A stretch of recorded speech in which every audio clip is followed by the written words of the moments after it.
Okay, so logarithms are just exponents. Like that's all that it is. It's the old school way of expressing an exponent, okay? Napier came up with a table of logarithms centuries ago, and it was just a way for people to look up what the exponent would be of like a gigantic number, or what the exponent would be of a really, really tiny decimal, because they didn't have calculators back then. Like there wasn't something cranking out the answers for them. So they had to rely on logs of values, tables. So a logarithm is just an exponent. It's where you would go to find the answer for a really large number or a really small number, like what power you would raise a base to. That's all that it is. So if we look at some of these in the beginning here, you have the log of 9. So this is red. Log of 9 base 3 is 2. Okay. The log of 9 base 3. So this little itty bitty number down here, that's your base. Over here, the 2 is actually the exponent that you would raise that 3 to.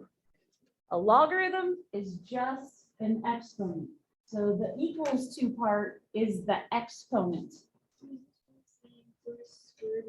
Yeah, that's exactly what this is saying. So let's actually talk about that. So this is the same as the exponential way to write this would be 3 to the second power equals 9. Okay. See how the 2 is the exponent for the 3? That's the logarithm. The 2 is the logarithm. Okay.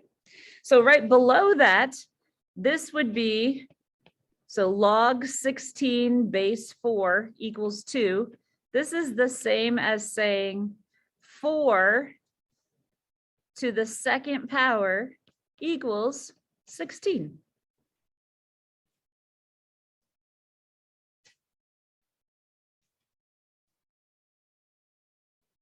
Okay.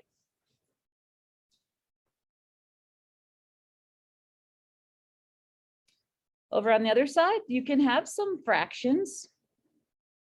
So this would be the log of 3 base 9 is 1/2.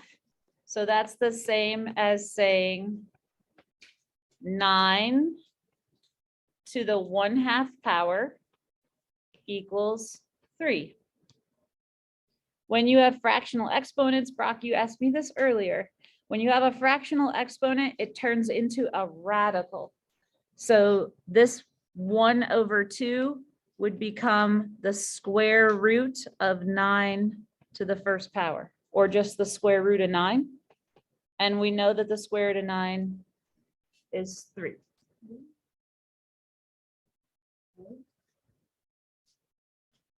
So maybe we should recall that in the margin of your paper somewhere.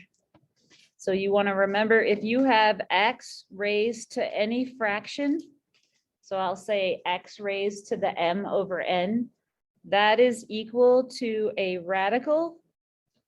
The n goes down in the little check mark, and x raised to the m power goes under the radical. Okay.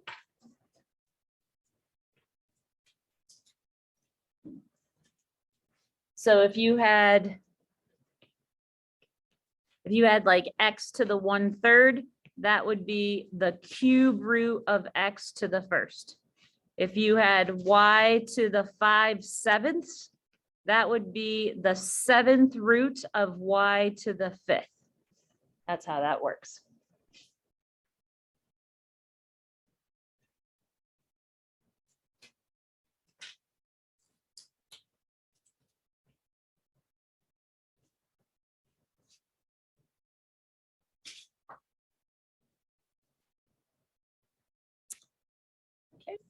And then this last one here would be log of 27 base 3 is 3, also known as 3 to the third power equals 27.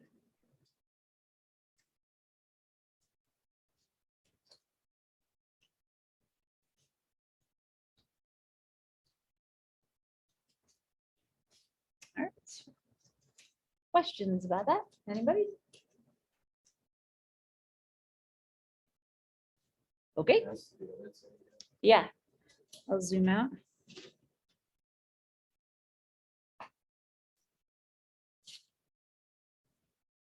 So knowing what we just talked about, can you fill in the blanks for A through F? Can you figure out what would go in the blank and then we'll talk about it?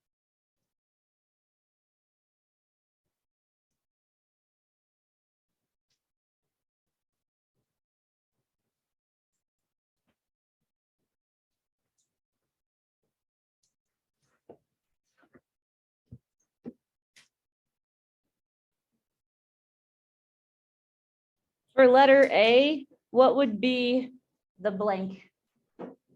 3. Yeah, good. 2 to the third power equals 8. Kind of makes like a little circle there. If you think about it, start with the base down at the bottom. 2 to the third power equals 8. Good. How about letter B? What would go in the blank there? 2. Good. 4 to the second power equals 16. Yeah. Now, part C, what would you have to raise to the second power? So something to the second power equals 64. 8, good, base 8, excellent. Gosh, let's see, what would you have to raise to the third power to get 64? 4, excellent, yep, 4 would be down there. This letter E, you're gonna do 2 to the fourth power. What is 2 to the fourth power? 16, good, that goes there. And the last one, a good one. 4 to what power is going to give you 2? 1/2, excellent, nice, very good. Okay, see, you're already logarithm experts. It can be that easy. Okay, down on the bottom, this is basically what we just talked about, only typed out and all nice and formal. So we're going to fill in the blank down here. The logarithm function with base A, where A is greater than 0 and also A can't equal 1, is denoted by this, y equals log of x base A, and is defined by y equals log of x base A if and only if, that's the double arrows, x equals A to the y power. The domain of logarithm is all real numbers such that x has to be greater than 0.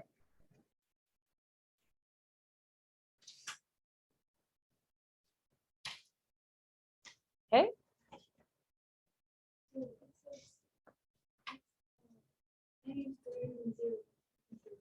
Right.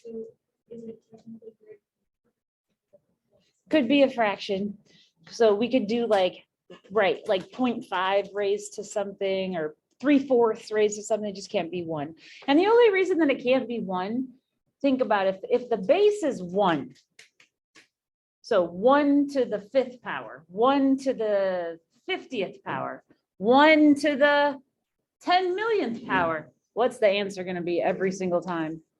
1. So that's why it's not necessary for us to have A be equal to 1. Okay. Also, just to make connections with what we just studied with exponential functions. So if we have an exponential function, it kind of looks like this in its most basic form. The domain was all real numbers. And the range for an exponential function was all real numbers such that y has to be greater than 0.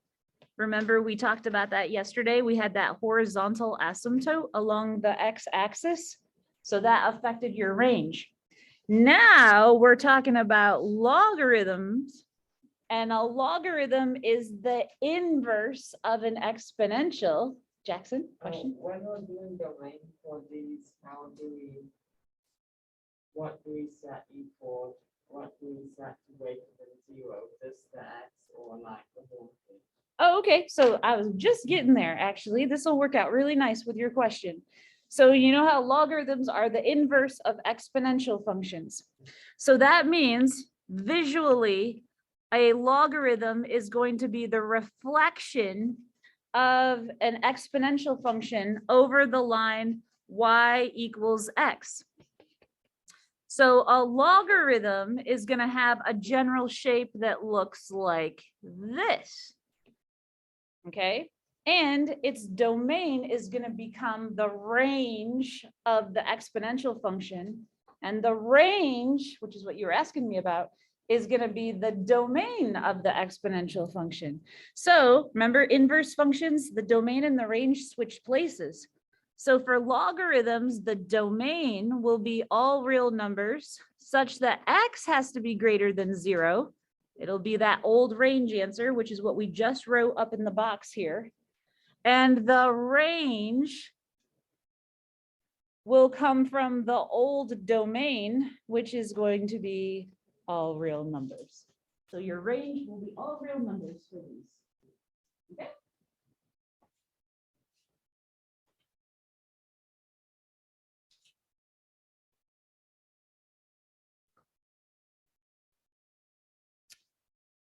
Okay, so it may be worth it to draw that and write that down.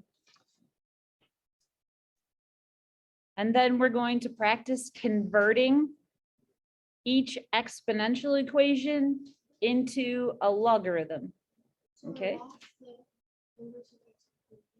Yep, logs are the inverse of exponential.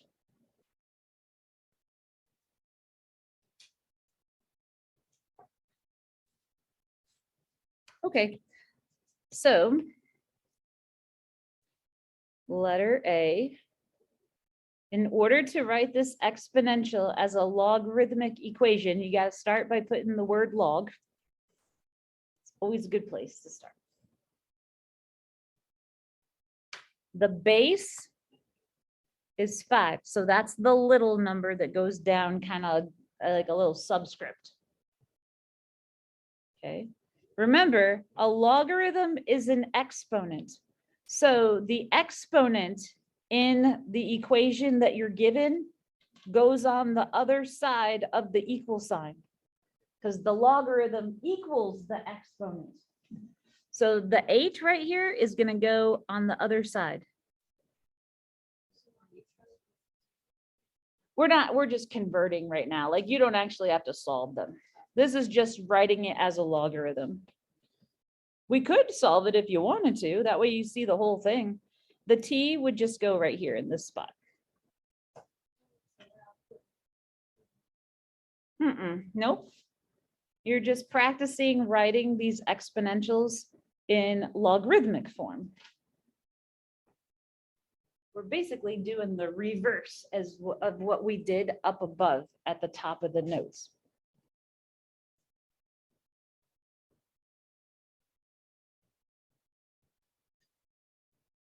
All right, so let's look at B. So you always start out by writing the word log down. The base is the little subscript, so that goes down.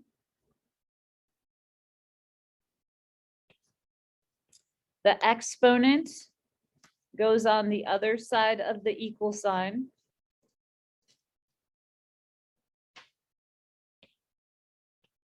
And the 12 goes next to the log.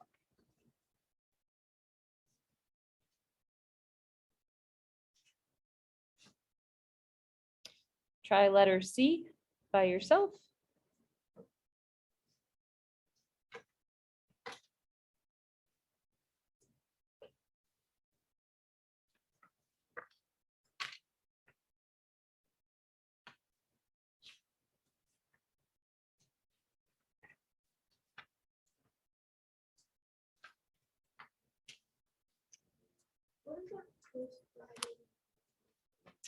Rational root theorem and this material.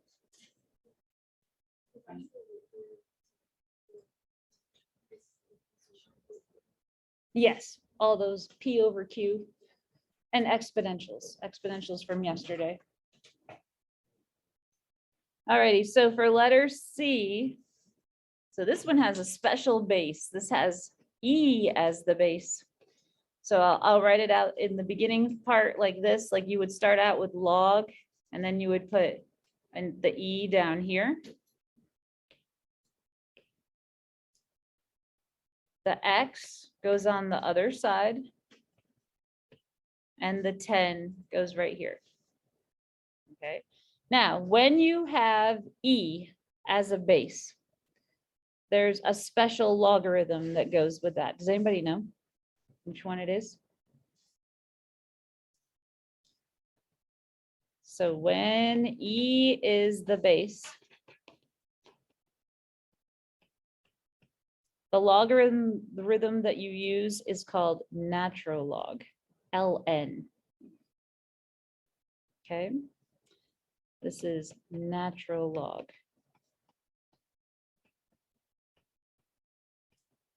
So since E is a ratio found often in nature, its inverse is called not just regular log, it's natural log, ln.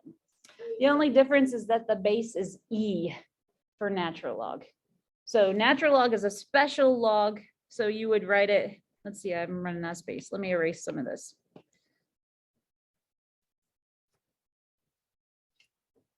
So instead of being like what we wrote, instead of this up here, you would write natural log of 10 equals X. When you see this, then it is implied that E is the base.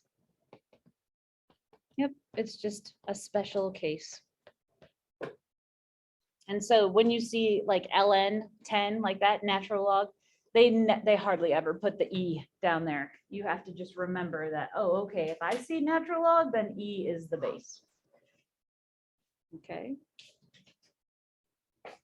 Okay.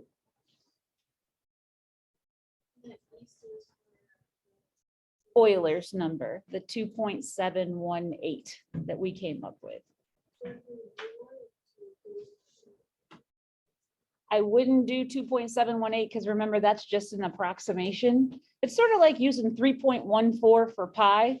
It's all right, but it's not really accurate. And so you would just use E. Okay. Yep.